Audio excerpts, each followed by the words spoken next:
Fala aí, meu povo, valendo cenários número 8, com gente que já morou no planeta Terra e uma ainda mora. Com vocês, Simone, direto de Luxemburgo, e Roberto Dumas, direto de algum lugar do mundo, nesse momento, Maringá, é isso? Isso, exato. Olá, Olá. Cabral. Estamos aqui de novo. Olá, Dumas, tudo bom? Tudo bem? Prazer estar com você, pessoal. Primeira pergunta clássica, quem é Simone Pazianotto? Simone Pazianotto, economista, com 30 anos de experiência no mercado financeiro.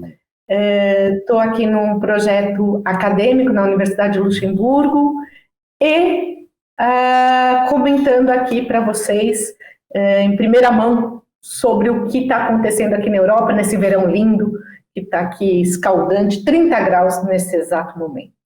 E inverno bate quanto aí?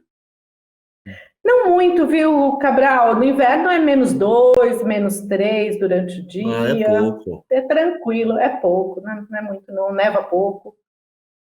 Fechou. Meu amigo Dumas, Oi. em 21 segundos, qual é teu currículo? Se começar a falar da China, ferrou. Não. Sou administrador, mestrado em economia pela Universidade de Birmingham, na Inglaterra. Trabalhei na China por 5 anos, fiz mestrado em economia chinesa.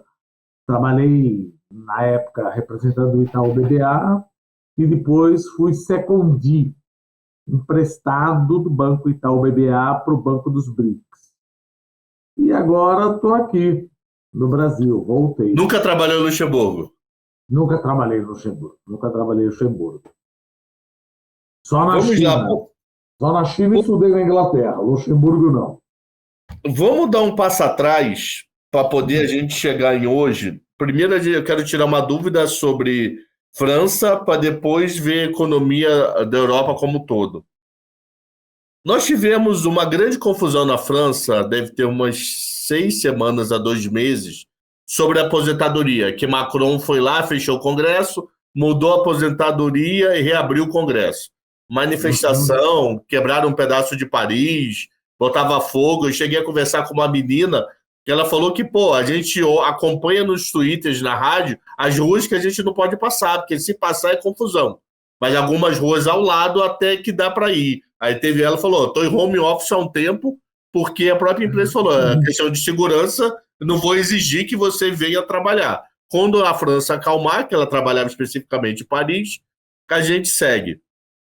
Voltou essa confusão, deve ter uns 10 a 15 dias, que eu não sei se ainda está tendo, porque está tão abafado para Brasil essa notícia, que eu não sei se ainda está tendo confusão ou só a história já morreu.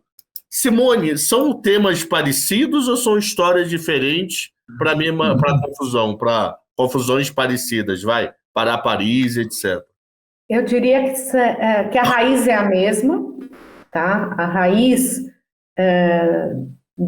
que é a insatisfação social da estrutura da cultura da sociedade francesa é a mesma, para assuntos que deram brotos diferentes, mas a raiz é a mesma, tá?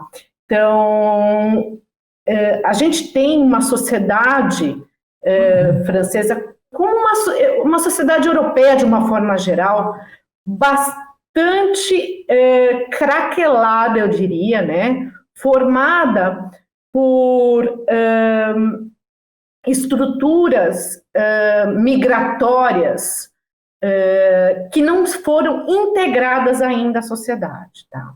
Então, a história da França, ela vem de um passado colonizador, no qual ela acolhe esses antigos colonizados, né, que falam a mesma língua, no seu país, né, visando mitigar esse passado histórico, né? Porém, ao embarcar esses imigrantes das ex-colônias, não é só um caso exclusivo da França, tá? Ao desembarcá-los, ela não integra esses imigrantes, entendeu? Então, o que a gente tem? A gente tem uma sociedade craquelada, no qual esses guetos migratórios não foram integrados à sociedade como um todo e começam ali a cutucar a base superdomo, né, dessa sociedade, tá? Não é exclusivo da França, a gente tem isso na Alemanha, a gente tem isso, de alguma forma, na Espanha, tá? Mas a França e a Alemanha são aqui na Europa os dois pontos mais críticos, né, dessa imigração sem integração, né? E, no caso da França, tem todo um passado histórico de Revolução Francesa, teve um outro caso, né, de descontentamento, quando teve a morte de um descendente de imigrantes em 2005, que foi acidental, mas também desencadeou. E a questão da aposentadoria é só uma cerejinha aí no bolo, de algo que vem ali borbulhando na base da sociedade francesa como descontentamento social por não ter esses grupos migratórios integrados à sociedade, tá? Então, esse questionamento, a depredação, né, dos atos agora por conta da morte desse menino de descendência argelina, mas francês, tá? Ele só suscita aí esse carvão que está embaixo aí esquentando a sociedade, tá? A Previdência, a mesma coisa, Cabral, é um descontentamento que reflete, não é descontentamento com a questão intrínseca, única exclusivamente que diz respeito à Previdência, mas é um descontentamento com essa estrutura da sociedade francesa que não integrou os imigrantes. Então a origem é tipo o nosso 20 centavos aqui na era Dilma. Não era só os 20 centavos, tinha muita mais coisa por trás. E tem toda a cultura do francês de questionar direitos e de reivindicar, né? Isso faz parte muito da cultura do francês, que no alemão já não tem, né? Então, também faz parte dessa cultura revolucionária, né? Da cultura francesa, né? E a economia que não vai bem, ajuda mais um pouco, né? Aí vamos colocar agora, então, a gente tem tudo isso misturado. Uma sociedade craquelada, com uma economia ainda com juros altos, inflação ainda persistente, taxa de desemprego que reflete bastante essa desigualdade social, né? E toda insatisfação ali por conta da camada, principalmente mais jovem, que tem dificuldade de inserção. Não estou nem chegando ali na questão do racismo, da segregação social, que também faz parte, né? Mas, em resumo, tentei falar aqui, falei muito, é isso. Dumas, que podemos ajudar, e por que isso não está chegando de forma tão expressiva para outros países? Veja, o que eu penso, óbvio, a Simone mora no Luxemburgo, conhece muito mais, está com o dedo no pulso, sentindo. Mas se a gente pensar do lado macroeconômico, a União, não a União Europeia, mas a zona do euro como um todo, ela deveria ser uma área monetária ótima. Que é uma área monetária ótima. Uma única política monetária deveria servir a todos. E aí você pega a teoria do Mundell-Fleming e fala, olha, países soberanos não podem ter uma moeda só. O que é uma área monetária ótima? Primeiro, uma única política monetária deve servir a todos. Perfeito. Se a gente pensar no Brasil, quando você perde um emprego, eventualmente, no Rio de Janeiro, é fácil você procurar um emprego, por exemplo, na Bahia, Salvador, em outro lugar, o que quer que seja. Agora, quando você perde um emprego, apesar do acordo de Schengen, que permite você procurar, existem barreiras culturais. Existem barreiras linguísticas. Você não pode procurar emprego, principalmente quem é blue collar, perdeu o emprego na Grécia, vai buscar emprego em Luxemburgo. Perdeu o emprego em Portugal, vai buscar emprego na Alemanha. Puxa vida, mas se não é uma área monetária ótima, por que diabos vocês se meteram a fazer isso? Aí remete um pouco à geopolítica. Primeiro, lá em 1946, no final da Segunda Guerra Mundial, Winston Churchill soltou um discurso na Universidade de Zurique, falando, olha, a Primeira Guerra Mundial começou com França e Alemanha, Segunda Guerra Mundial, França e Alemanha, etc. A gente precisa agora fazer United States of Europe, os Estados Unidos da Europa.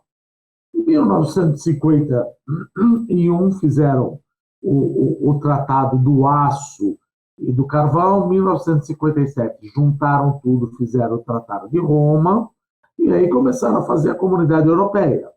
Quando é que nós vamos unificar a nossa moeda?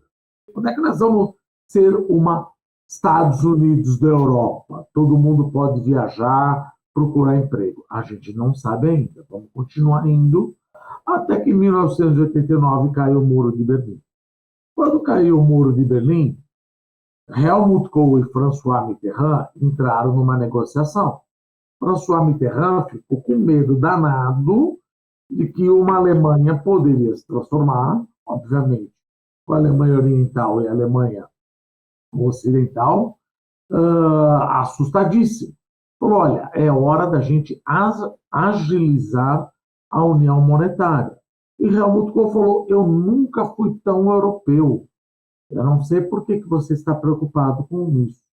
Mas François Mitterrand, sempre com a França, assustado com uma Alemanha unida e mais forte, falou, olha, ou a gente unifica o mais rápido possível, vamos fazer o Tratado de Maastricht, e depois com o Lionel Jospin e o Schröder fazer o Pacto de Estabilidade e Crescimento, e lá na frente, talvez em 1999, que acabou ocorrendo, a gente faça a União Monetária. E Helmut Kohl estava absolutamente coberto de razão, porque em 1992 você teve o ataque da libra esterlina, o George Soros.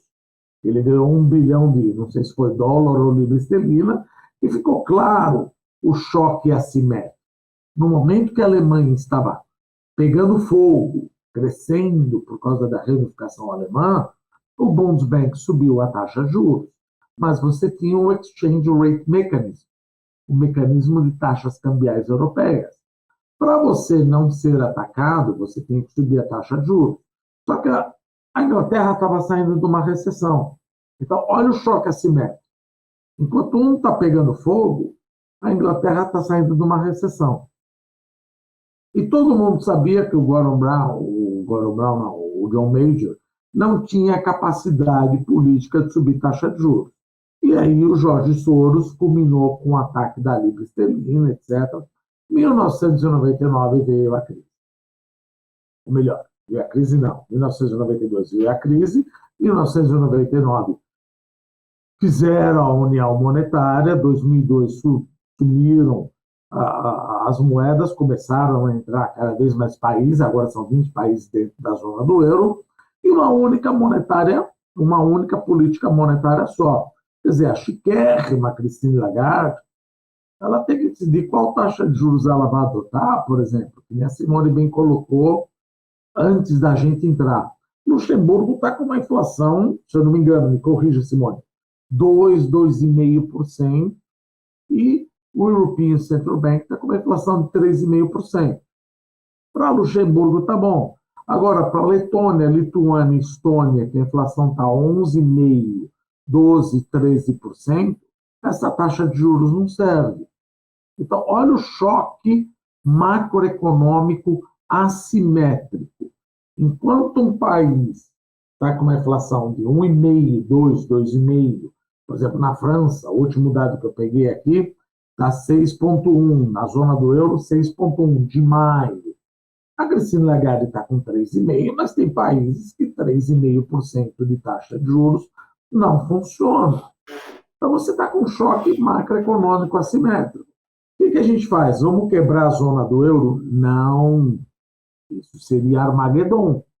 Porque imagina, você tem 1 milhão de euros depositado no banco grego. No dia seguinte, você vai ter, vamos quebrar, você vai ter 1 milhão de Greek drachmas. Esse Greek drachma vai acordar completamente depreciado. Tanto é que a Angela Merkel estava preocupadíssima com o Grexit, com a saída da Grécia da zona do euro. Está preocupado com a Grécia? Não.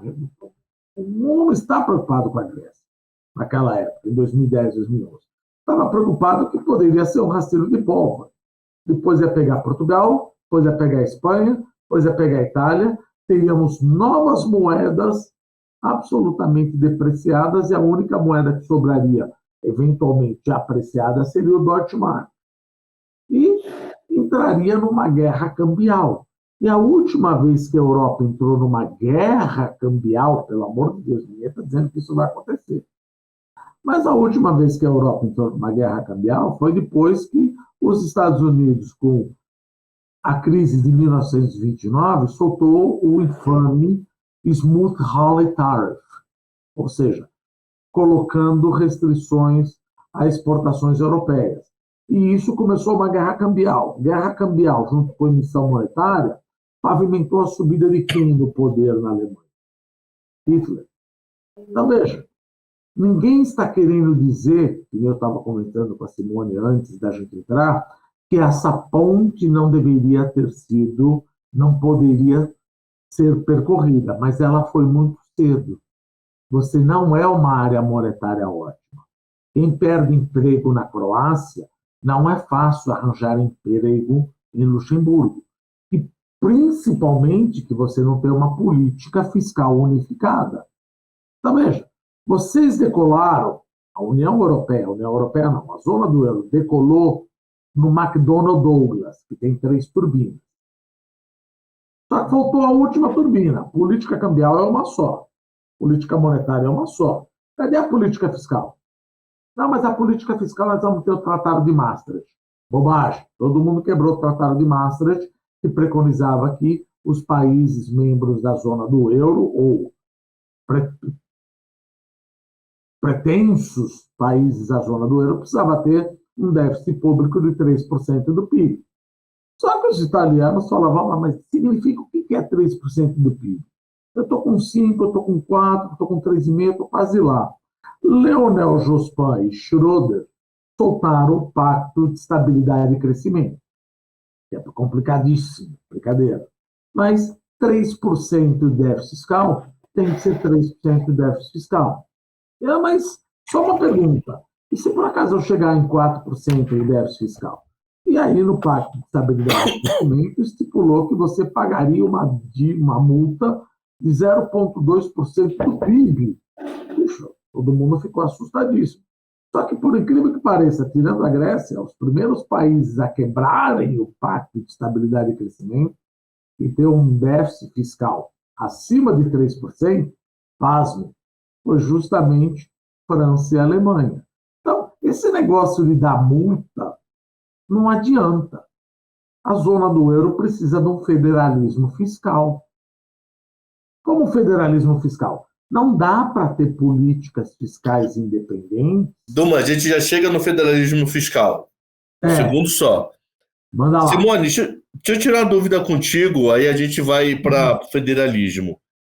A Itália, a primeira-ministra da Itália, semana passada ou retrasada, em algum momento nesses últimos 10 dias, ela deu a entender o seguinte: Lagarde, para. Porque provavelmente a tua vai me implodir. E eu escuto de italianos aqui no Brasil que não votaram nela, que ela está fazendo bom governo, que ela está tentando trazer todo mundo para dentro e do tipo, estamos no mesmo barco furado, vamos trabalhar junto? Então, como é que está essa relação Itália-Comunidade Europeia? Ela exagerou muito no pedir para parar para subir, porque já ameaçou ela sair da zona do euro. Se ela sair da zona do euro, ela vai ter a maior dívida externa do mundo. E quebra todos os outros países. Todo mundo vai ter uma corrida bancária. Cabral, ela não vai sair da zona do euro porque não é interessante para a Itália. Blefou, ponto. Blefou feio e é só para dar manchete. Vamos lá. Meloni fez muito estardalhaço para chegar onde chegou, fazendo ali um palanque de ultradireita, né? E ela me assustou, tá? Me assustou. Eu sou italiana, que cidadã, eu votei contra ela quando eu estava aqui, tá? Porque o discurso dela era muito, muito radical. O que a gente vem observando, que esse discurso de ultradireita, nacionalista, liberal, ela vem aos poucos deixando, tá, para acomodar os interesses dentro da Itália. Por exemplo, se você me falasse que a Meloni, quando ela estava lá no palanque, ela ia pedir para a Lagarde parar de aumentar os juros, eu ia falar, não, tem alguma coisa errada. Ela não vai fazer isso, pensando na questão social, e ela fez. Ou seja, é uma política nata, tá?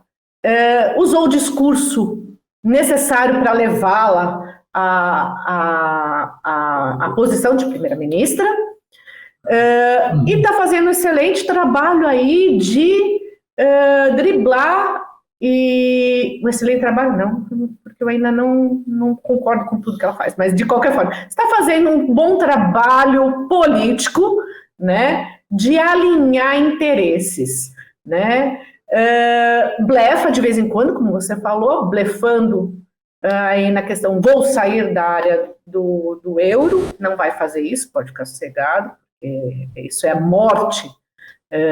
Até o Brexit, o Reino Unido sobrevive ao Brexit.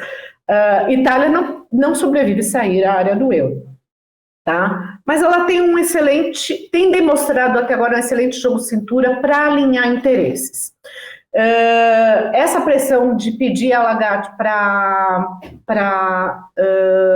tirar aí o pé do acelerador é válida, né? Porque a Itália está com 6,77% de inflação, né?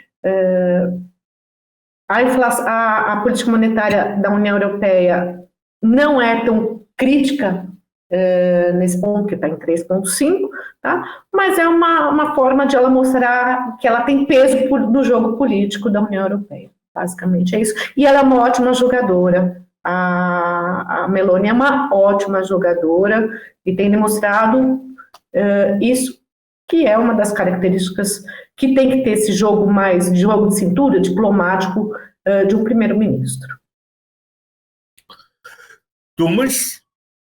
Veja, eu acho que a primeira-ministra da Itália está jogando para a plateia. 3,5% de inflação, 3,5% de taxa de juros, com uma inflação que era 8%, caiu para 6,1%. Veja, a Christine Lagarde, ela está com 20 países díspares. Não dá para você chegar e falar, olha, vou ver, desculpa, o que Luxemburgo precisa, vou ver o que a Alemanha precisa, vou ver o que a França precisa. Desculpa, vocês inventaram. Vocês quiseram botar Letônia, Lituânia, Estônia e Croácia. Esses países estão com 11% de inflação. Mas por que vocês fizeram isso? Como nós falamos no começo do nosso bate-papo, é um projeto político. Se você tentar entender a zona do euro com projeto econômico, você vai falar, não faz o menor sentido você unificar uma moeda, unificar uma política monetária, um business cycle tão diferente entre 20 países. Bom, então eu preciso atender não apenas a Alemanha ou a Itália ou os PIGs, eu estou até com Letônia, Lituânia, Estônia, Eslováquia. Agora, eu estou com paciência. Você está com um choque macroeconômico assimétrico. Paciência. Vamos quebrar? Que nem a professora Simone falou. Não dá para quebrar. Não dá para quebrar. Ninguém está falando que você não deveria cruzar essa ponte. Você cruzou muito cedo. Foi por um projeto político. Você ficou com medo. Qualquer projeto econômico fala, gente, a gente não pode, a gente precisa ser uma área monetária ótima, como a gente falou. Se você perder um emprego, estava falando do Rio de Janeiro, ou para os Estados Unidos, se você perder um emprego em Nova York, é fácil você achar um emprego talvez na Califórnia. Agora, você perde emprego na Croácia, vai buscar emprego no Luxemburgo, vai buscar emprego na Alemanha. A coisa não é tão simples assim. Você tem barreiras linguísticas e barreiras culturais. Não é uma área monetária ótima. Não dá para ter uma única política monetária para todo mundo. E a maior parte dos países estão com inflação acima de 4% e 5%. Então, a Christine Lagarde, tudo bem, a Georgia está fazendo o trabalho dela. Assim como o Lula faz o trabalho dele, e a Gleisi Hoffmann faz o trabalho dela. Tem que baixar juro, tem que baixar juro. Não vai baixar juro. Pelo contrário, se a gente pensar em região, praticamente 100% de probabilidade que a Christine Lagarde vai continuar subindo juros, pelo menos é aquela coisa, não pode dizer 4%, 5%. Política monetária não é assim. Você sobe para 4%, 4,5% e vê como a economia reclama, como a economia responde. Então, 4% de taxa de juros já está contratado. Já está contratado e talvez mais lá na frente, se a inflação não recuar. Deixa eu tirar uma dúvida contigo, Simone, que você está mais na rotina aí do que eu e o Dumas. Eu nunca mais falei com esse amigo meu. Tem um amigo meu que ele é italiano e ele tem um pai na Itália. E o pai tem uma pizzaria. A pizzaria só se pagava aos sábados, porque de domingo a sexta a conta de luz não pagava o movimento dele. Porque a conta de luz estava na altura no passado devido à guerra.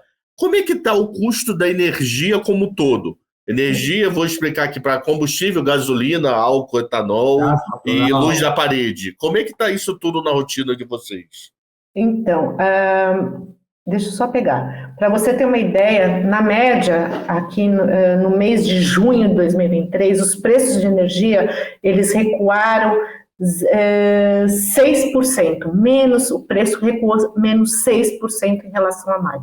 Então, a gente, primeiro estamos no verão, então você usa menos, aqui, por exemplo, até 10 da noite a gente está com luz do sol, e os preços dos combustíveis também recuaram, o preço de eletricidade também recuou, tá?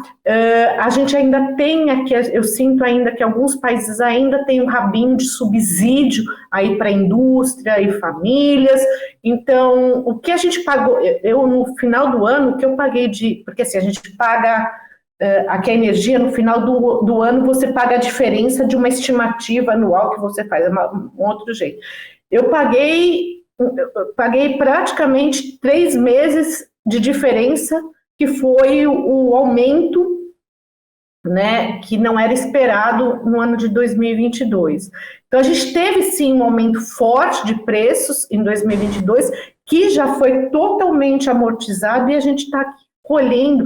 Essa inflação menor, ela decorre basicamente, comparado a julho do ano passado, basicamente a queda, é só para você ter uma ideia, de 6% anualizada em relação a junho do ano passado, tá? Então, já deu uma boa amenizada a questão energética, subsídios ainda amortizam essa questão, tá? Mas, de forma geral, se contornou a questão da guerra e com alternativas e outras formas de compensar a oferta doméstica. A gente sabe que a guerra vai aí perdurar por um bom tempo. Olha que interessante, Cabral, desculpa te interromper, por exemplo. A Simone acabou de falar que os subsídios perduram. É verdade, mas se você pegar a curva de juros de Portugal, Itália, Irlanda, Grécia, Espanha, Alemanha, você está vendo que a curva de juros está estipando. Por quê? Porque esse subsídio aumentou a dívida pública. Aumentou a dívida pública, então, vamos pensar, curva de juros, independente da Christine Lagarde subir ou não subir a taxa de juros, a curva de juros dos principais países está estipando. está estipada, era menos 0,25%, já está em 2%, 3%, 4%, porque esse subsídio, não vamos entrar nesse assunto, there is no free lunch. A dívida pública sobe, eu quero mais taxa de juros. Então, Christine Lagarde, aquela coisa, estou reclamando do basic rate, que é a Selic. Você pode até reclamar da Selic, mas o custo de endividamento do Brasil é muito mais alto do que a Selic. Selic cair não quer dizer que o cartão de crédito vai cair de 300% para 14%. Não é nada disso que eu estou falando, mas que a curva de juros dos principais países europeus ela estipou por causa desse subsídio, e isso traz, além de controlar um pouco a inflação, traz, eventualmente, como pode dizer, a zona do euro já está numa recessão técnica, não é um hecatombe, não é caindo 3,5%, mas já caiu 0,2, 0,3 e 0,2, 0,3 em 2 trimestres. Então, a recessão está contratada para a Europa. Aí deixa eu tirar uma dúvida de verão. Minha esposa foi trabalhar na Europa tem um mês, mais ou menos. Ela ficou por volta de uma semana no Reino Unido e uns 10 dias na Itália. Ela falou, tá tudo lotado. Tá tudo lotado. Aonde que eu ia era lotado. Pô, a gente ia... ela falou, às vezes eu tinha a tarde livre lá do trabalho. Eu ia passear, era eu para enfrentar fila em qualquer passeio turístico. A mesma coisa na Itália. Na Itália ficou na região de Veneza. Pô, eu fui pegar aquele de barquinho na fila. O verão europeu tá bombando. Se tá bombando com a economia em crise, quem está sustentando esse verão europeu até agora? Então, vamos lá. A gente está... Não, o verão está bombando. Nós temos muitos turistas, inclusive a sua esposa, a turista brasileira que estava aqui visitando. Ela foi trabalhar e pegava folga. Na folga ela falou, pois é. Que é isso, maluco? Tá todo muito cheio. Final de semana retrasado eu estava em Milão, né, que eu fui encontrar com meu sobrinho, e Milão bombando, cheio de brasileiro, cheio de americano, ou seja, o turismo não é só do turista doméstico, Cabral, vem muita gente de fora, asiático, assim, Milão não é um ponto turístico per si, né? Muito asiático, muito... Ela falou que estava cheio de chinês na Itália. Então, eu ia chegar nesse ponto. Bastante asiático, com foco... Eu acredito que eram mais chineses. Então, a gente tem aqui um turismo alimentado basicamente por turismo externo, mas, apesar de a gente estar numa recessão técnica aqui na Europa, também digo, é uma recessão técnica... O desemprego aí está 6%, 3%. Suíça está com desemprego de 1,9%, meu Deus. Mas então, isso é queda da produtividade. Então, a gente está numa recessão técnica blasé, que é 0, que pode ser revisado o dado, e a gente vai sair... É muito técnico. Na prática, a gente está aí se recuperando do tombo da pandemia, do tombo da guerra da Ucrânia, mas lembrando que a Europa ela cresce, não cresce que nem BRICS, ela cresce nesse passinho. Então, um crescimento de 1%, 2% para a Europa, ok, entendeu? É outro ritmo, é outro patamar, tá? Recessão técnica que está dentro ali do arcabouço do livro de teoria econômica, entendeu?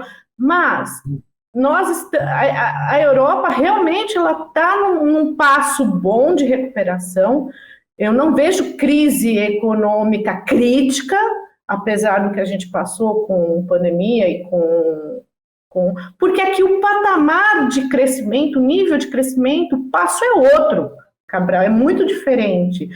Taxa de desemprego de 6%, a gente está basicamente no pleno emprego aqui. Tá? Não é nada crítico, porque a gente não pode comparar com os patamares brasileiros, não podemos comparar com os patamares americanos.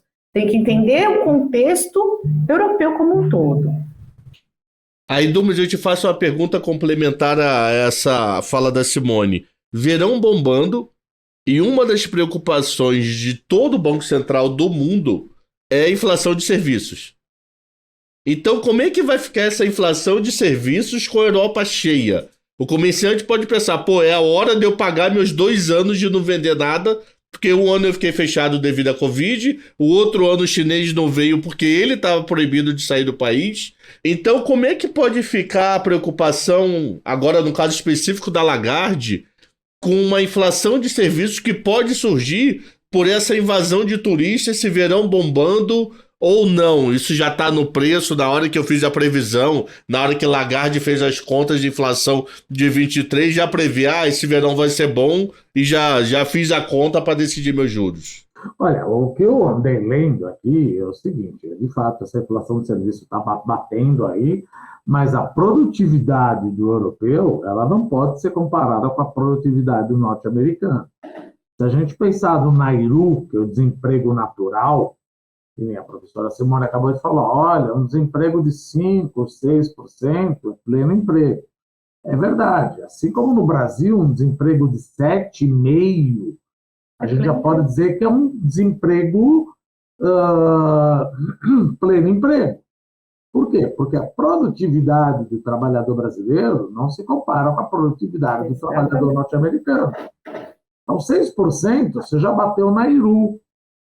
6% é pleno emprego. A gente não pode achar que pleno emprego usa como base o pleno emprego dos Estados Unidos, 3,6%. Por exemplo, o Brasil nunca vai ter um desemprego de 3,6%. Quer dizer, pode até ter, mas isso vai bater na inflação. Um desemprego de 5,5%, 6% na Europa já começa a beliscar a inflação. Por quê? Porque a produtividade, eles trabalham menos horas, não são tão produtivos, e isso não tem tanta gente capacitada, já perdeu há tempos, vamos dizer assim, o bônus demográfico. Então, isso você precisa de cada vez mais gente capacitada, e nos Estados Unidos você tem mais, e o bônus demográfico ainda tem um restinho, parte que na Europa não tem. Então, a Christine Lagarde é óbvio, quer dizer, óbvio, eu conheço os modelos dela. Ela está lá com o Nairu dela, com o desemprego natural dela, sabendo da produtividade do trabalhador europeu, que não se compara com a produtividade do trabalhador norte-americano, e quando você chega a 6%, você já está queimando o pneu. Então, tudo mostra que Geórgia reclamando, etc., da Itália, a taxa de juros vai continuar subindo. Principalmente que você não tem mais mão de obra qualificada. E outra, você trabalha menos tempo do que os Estados Unidos. E aí vem o caso da França. Ana, mas tem que se aposentar com 60 anos. Vamos subir para 62, vamos subir para 64. Gente, a França, dentro da zona do euro, é um dos países que tem uma idade, tirando a contribuição, mais baixa. É a mais baixa, é a mais baixa, Dumas. É cultural, tudo bem, é cultural, mas eu tenho um gasto. Mas não cabe na conta. Não cabe Pode ser cultural como for, mas não paga, é. É aquilo que a gente sempre fala. Mas é meu direito adquirido. O fato de ser teu direito adquirido não transforma as coisas infinitas. Você não faz filho. Estamos com 1,7 trabalhador para cuidar de um aposentado. É uma questão de você não faz filho e, graças a Deus, a população não morre mais. Então, você tem que ter uma aposentadoria que começa a pesar, graças ao avanço da medicina, e não estão fazendo mais filho. É um caso clássico, por exemplo, que aconteceu no Brasil. Como é que eu vou me aposentar com 50 anos, antes da reforma da Previdência? Como é que eu vou me aposentar com 55 anos? Quer dizer, eu falei uma vez para minha sobrinha não, né, para minha prima, estou me aposentando, 53 anos. Mas a expectativa de sobrevida do brasileiro é de 75, 80 anos. Sobrevida. Quando você chega a 65, você vai até os 83, 75. Eu falei, puxa, você vai ficar comendo tremoço e salaminho até os 83 anos e alguém vai ter que continuar pagando isso daí? A gente não está fazendo mais filho, a Europa não está fazendo mais filho, a China já não está fazendo mais filho. Então fica complicado. Você tem um desemprego que parece que é alto, mas não é alto. Bateu na IRU, bateu o Non-Accelerated Inflation Rate of Unemployment. Cada país tem o seu, o nosso é 7,5%. Cada um tem uma estimativa 7,5%, 8%, etc. Mas é clássico que bater 7,5% de desemprego no Brasil, a inflação de demanda de serviço começa a pipocar, que é o que está acontecendo na Europa. Não tem a produtividade. Aí vai uma pergunta. 1,7 trabalhadores para cada um aposentado e mais algumas estatísticas vai bater no fiscal, como vocês estavam falando. Curva de Os países, vocês estão percebendo que os países estão tomando alguma decisão para tentar melhorar o fiscal, como a França tomou com a aposentadoria? Isso foi uma decisão de fiscal a médio e longo prazo. Outros países da Europa também estão fazendo algo ou estão, sei lá, vamos tocar o barco e vamos ver a inflação? Eu acho que eu não sinto aqui, eu precisava acompanhar isso mais de perto, Cabral, mas na verdade eu não sinto nenhuma força-tarefa mais forte em nenhum outro país aqui para administrar o fiscal, porque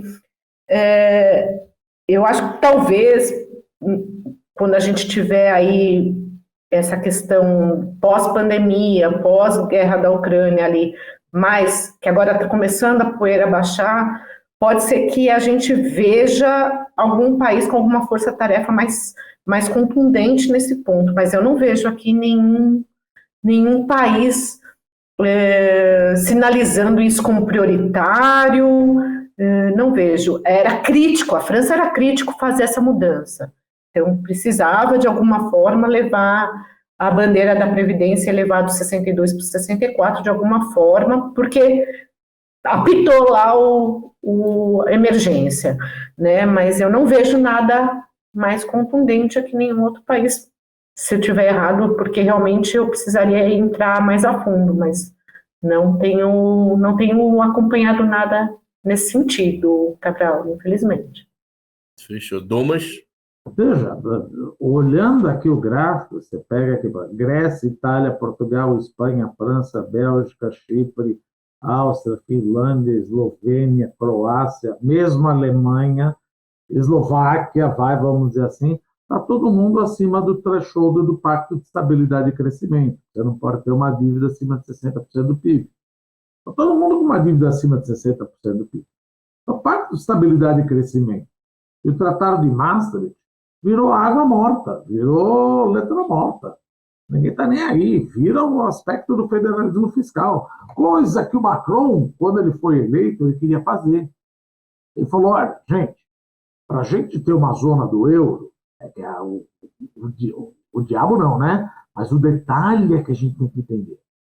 Para a gente ter uma zona do euro, para a gente ter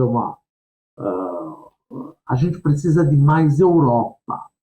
Mais Europa significa perder a soberania fiscal.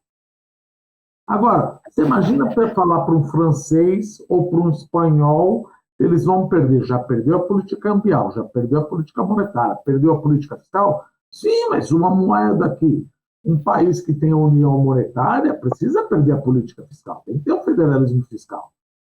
Só que é aquela coisa que eu te falei. Você decolou deveria ter 3 turbinas no teu avião, você decolou com 2. Agora é questão de fazer um federalismo fiscal que o Macron queria.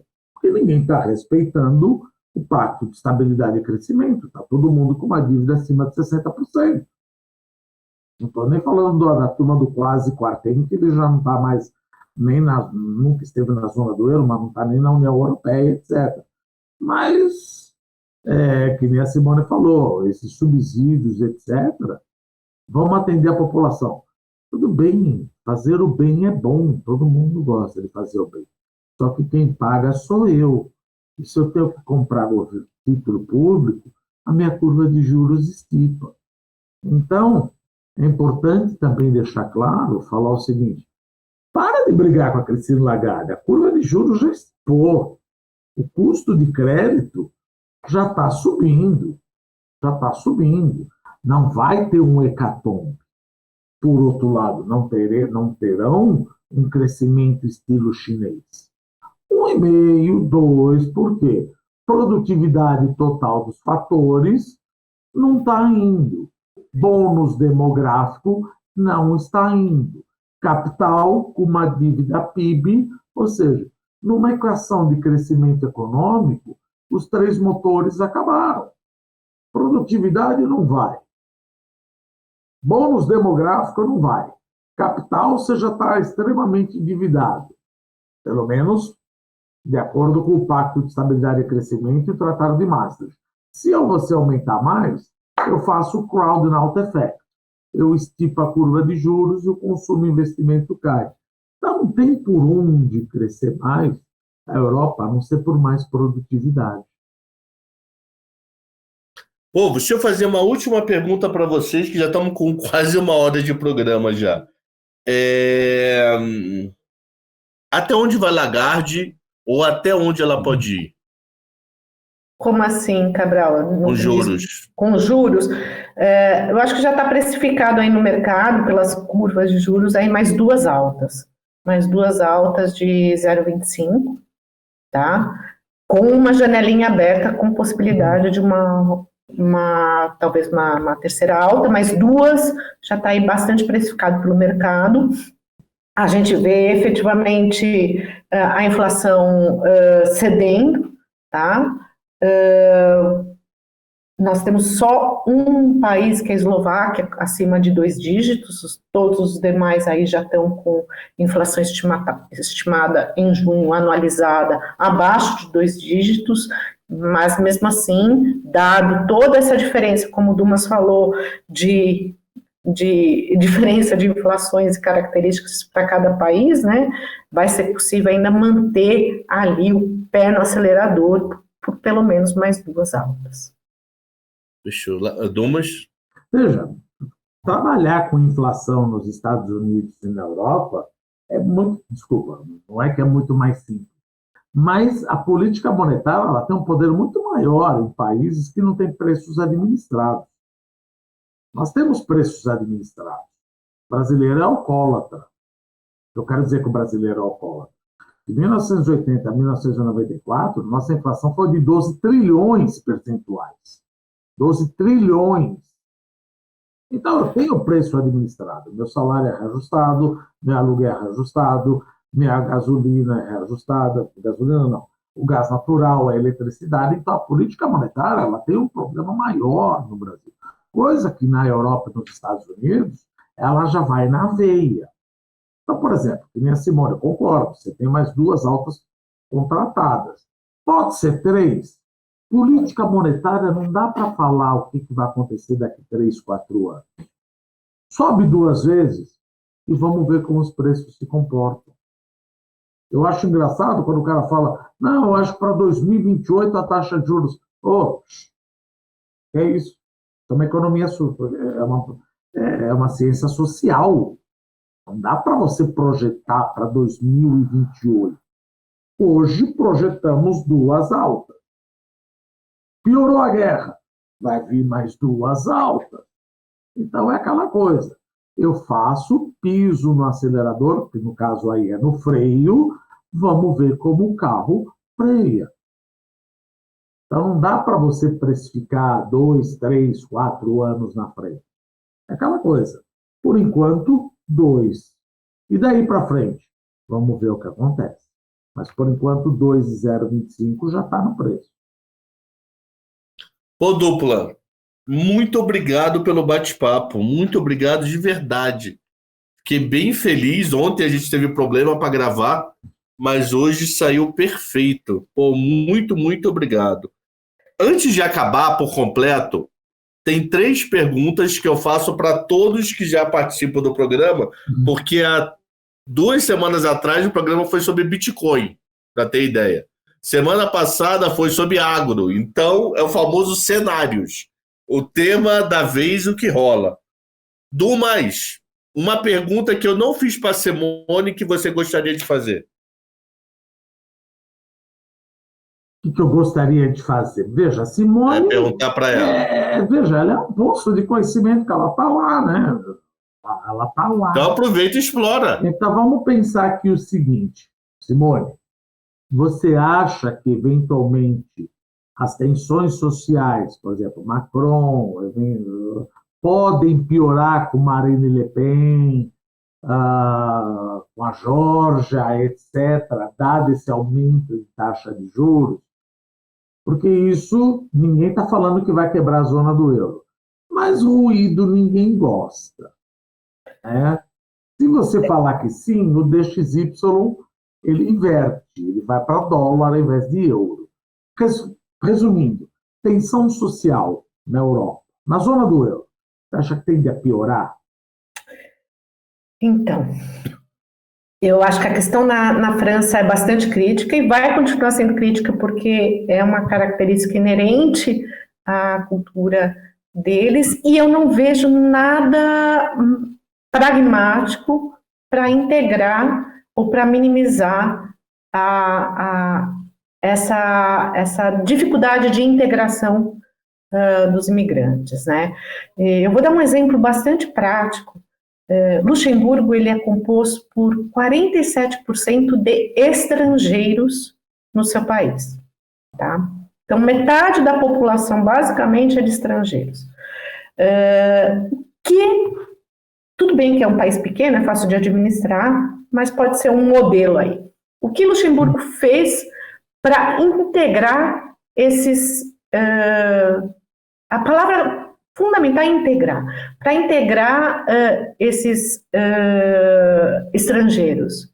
Na última eleição municipal, ele autorizou todos os estrangeiros, todos, não só da União Europeia, todos os estrangeiros residentes, o direito de votarem na eleição e se candidatarem aos cargos municipais. Então, esse tipo de exemplo, que tudo bem, que aqui eu falo que é o condomínio de Luxemburgo, né? Que o condomínio de Luxemburgo fez, mas ele é muito emblemático da importância da integração. Não estou falando que não tem racismo, que não tem desigualdade, que não tem preconceito. Não estou falando, tem também. Mas é esse tipo de política simples, que não é complexa, tá? De integrar os estrangeiros e fazer eles pertencerem à sociedade. O que eu não vejo é um pouco desse esforço. Não adianta você dar habitação popular, não adianta você... Não é isso que essa base craquelada de imigrantes quer. Eles querem serem integrados à sociedade. Então, eu acho que enquanto isso não acontecer, né, enquanto você não integra, o que acontece? Quando essas bolhas, né, esses grupos que são bolhas, essa bolha estoura, a gente tem aí os problemas. Tá?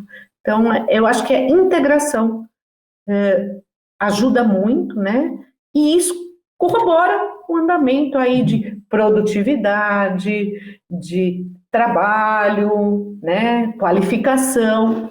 Eu acho que a gente tem que sair um pouco só da questão taxa de juros, taxa de câmbio, e pensar que economia é uma ciência social. A gente tem que participar, integrar não só o lado monetário, mas o lado do capital humano também. Né? Fechou. Simone, quer explorar o Dumas? Eu quero Dumas. Você acha que vai ter o federalismo fiscal na Europa? Ah, bom. Não. É que eu te achei tão apaixonado pelo federal, que eu achei que você tinha esperança. Não tenho esperança, não tenho. Infelizmente, vocês decolaram o avião, mas eu não vejo. Espanhol abrindo mão da soberania fiscal, francês abrindo mão. É por isso que geralmente a gente fala, mas você acha que o euro vai substituir o dólar? É um projeto político. Não. Ele nasceu, infelizmente, com todo respeito, com um defeito de nascença. Correram Fizeram. E vai continuar assim. E vai continuar, mas não tem um problema. Então, você vê que eu nem pensei, hein? Já falei. Você acha que vai ter? Não vai ter. Vou convencer o espanhol o francês que você vai perder a soberania, não sobra um. É coquetel molotov no peito de todo mundo. Não vai rolar isso daí. Agora, vai lá, deixa eu voltar a perguntar. Existe alguma chance em algum futuro próximo ou muito longe de acabar a zona do euro? Como todo, cada um voltar para sua moeda? Eu não vejo isso nem no curto, nem no médio, nem no longo prazo. Nem eu. Não vejo, não. Porque isso daí seria um hecatombe. Você vai ter Greek dracma, peseta espanhola, lira italiana, todas essas moedas elas vão nascer totalmente depreciadas. Não tem como. A moeda apreciada vai ser o Deutschmark, ou seja, você vai estar numa guerra cambial. Não? Guerra cambial aqui dentro, que hoje a economia é totalmente integrada, mas não vejo tem isso, como. não. Ninguém está dizendo que está bom. Não está bom, mas sem fica pior, é isso que eu estou falando. Muito pior. A Europa desaparece. A zona do euro desaparece por 2 anos. Porque isso é um calote. Veja, eu estou com 1 milhão de euros num banco espanhol. No dia seguinte, você me dá 1 milhão de peseta espanhola. Isso é um calote. Não. Como é que essas moedas vão nascer? Das 2 últimas perguntas, eu prometo que são as 2 últimas. Simone, que livro eu devo ler até o final do ano? Qualquer livro. Me indica um. E por quê? Putz, grila. Nossa Senhora. Qualquer um. Não sei te responder de cabeça, não. Quando você pensa, Dumas... Eu sugeriria agora fazer meu jabá, né? Crises econômicas internacionais. Inclusive, eu falo sobre a zona do euro aí. Deve estar atrás de você, na tua cabeça, aqui, ó em cima. Capinha vermelha. S. Capa é vermelha? Peraí. Eu falo desde quando nasceu a zona do euro, etc. Claro, não a experiência. Estou achando aqui. Então já pegaram emprestado para ler, ou jogaram fora. Tem aqui a economia chinesa. Não, mas a capa é vermelha. Não é o histórico agora, né? O crises econômicas, eu acho que da zona do euro, falando exatamente o que a Simone falou. Não vejo federalismo fiscal. Eu não estou achando. E é um livraço, eu usei muito na época de graduação, na época que eu dava aula em graduação.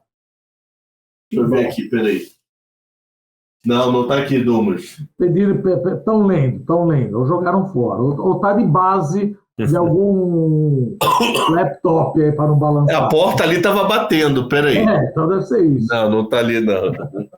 Eu não tenho muito. Eu estou lendo historinha ultimamente, eu não tenho lido mais, nada muito mais. Eu estou aqui eu estou aqui na área acadêmica, então eu estou só nos papers e não estou. Mas assim, eu gosto do Freakonomics, que é um clássico. Eu acho que traz muito dessa questão que a gente vem falando de economia comportamental, enxergar a economia como uma ciência social. Então, aí reitero o Freakonomics. Interrompendo um pouquinho o que a Simone está respondendo, eu acho que livro, assim, é meio...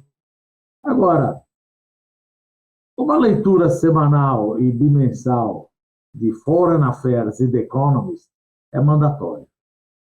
É mandatório para a gente acompanhar isso daí. Não é livro, eu sei, mas Foreign Affairs para acompanhar, ele faz um deep dive na zona do euro, na China, na guerra da Ucrânia.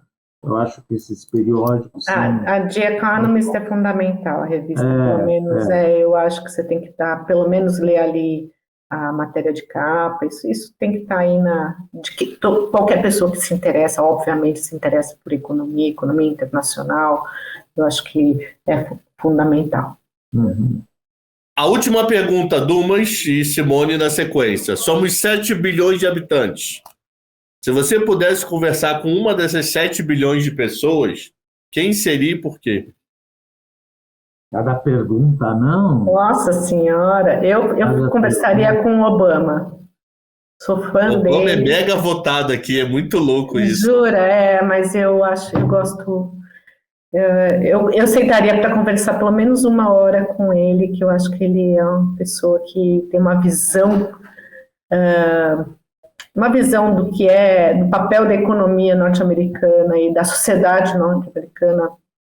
2 palestras que eu assisti dele, eu acho que eu sentaria com ele. Acho que seria Obama mesmo. Eu entendo que essa pergunta não é para quem você gosta, de quem você não, Para quem você poderia. Não, qualquer um. Com quem eu não gosto, eu não vou conversar. Com quem eu não gosto, eu não quero nem papo. Não, qualquer um, literalmente. 7 bilhões de habitantes. Escolhe um. O meu seria Xi Jinping. Meu sonho é chegar a Xi Jinping. Vamos bater um papo? O que você pensa do mundo aí? Xi Jinping e Putin. Não, Putin não, imagina, vou perder meu tempo com a minha. Imagina, não, Putin não, mas Xi Jinping. Mas os dois. Não, porque um e o outro, os dois são da mesma balaio. Mas pelo menos no body language você já começa a perceber o que ele quer fazer com Taiwan. Não, o meu é mundo mesmo, cara, que você tem 1 bilhão de boca aberta todo dia. Como é que é comandar isso? O que você pensa, plano quinquenal? Eu só ia pro lado econômico, eu acho que eu nem falaria de política com ele. Eu sou uma ditadura, eu faço essas bocas ficarem caladas, é isso. Que novidade tem ali? Gente, mas se Xi Jinping invadir Taiwan, que é o que ele está falando até 2027, eu queria falar, como é que fica Taiwan? Primeira pergunta que eu vou perguntar para ele. Gente, tem que falar com quem tem algo a acrescentar, e não Cabral, escolhe gente melhor, pelo amor de Deus, Cabral. Tá bom, Zico. Zico, gostaria de falar. Pode ser, Zico, ok, Zico, bacana. Opa, é que eu falei, eu não estou escolhendo com quem tem a agregar, não a desagregar. Não estou escolhendo pessoas legais. Mas apesar de não agregar, eu gostaria de saber o que o Xi Jinping está pensando para precificar melhor. A gente sabe o que ele está pensando, o que ele quer. Qual que é a novidade? Então a gente precisa beijar os nossos filhos, porque ele vai invadir Taiwan. Não acho que ele invade Taiwan, não. Eu também acho que invadir não, mas ele gosta de fazer uma pressãozinha e tirar proveito disso. Só isso. A gente queria, regado a Baijiu, gostaria de conversar com ele sobre o que ele acha de Taiwan. Ô, meu povo, aonde eu te acho, Simone? Aonde eu acompanho o seu pensamento no dia a dia, relatório, entrevistas, etc. Então, agora eu já estou liberada. Eu deixei a REAG, agora eu estou liberada a sair do... Agora, redes sociais. Estarei aqui. LinkedIn, escreve Simone Pazianotto, acha?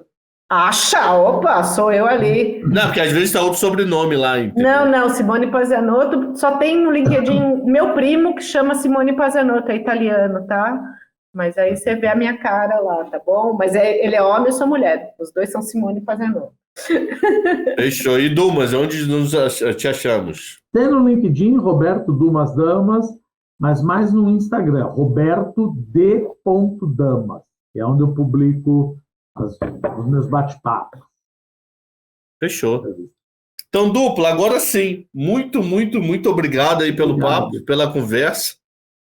E esse foi o Cenários número 8 sobre Europa e assuntos diversos, incluindo o que conversar ou não com Xi Jinping. Muito obrigado. Que conversar com esse cara, muda de ideia. Tá, obrigada. Obrigado. Valeu. Abraço, até domingo que vem, se Deus quiser.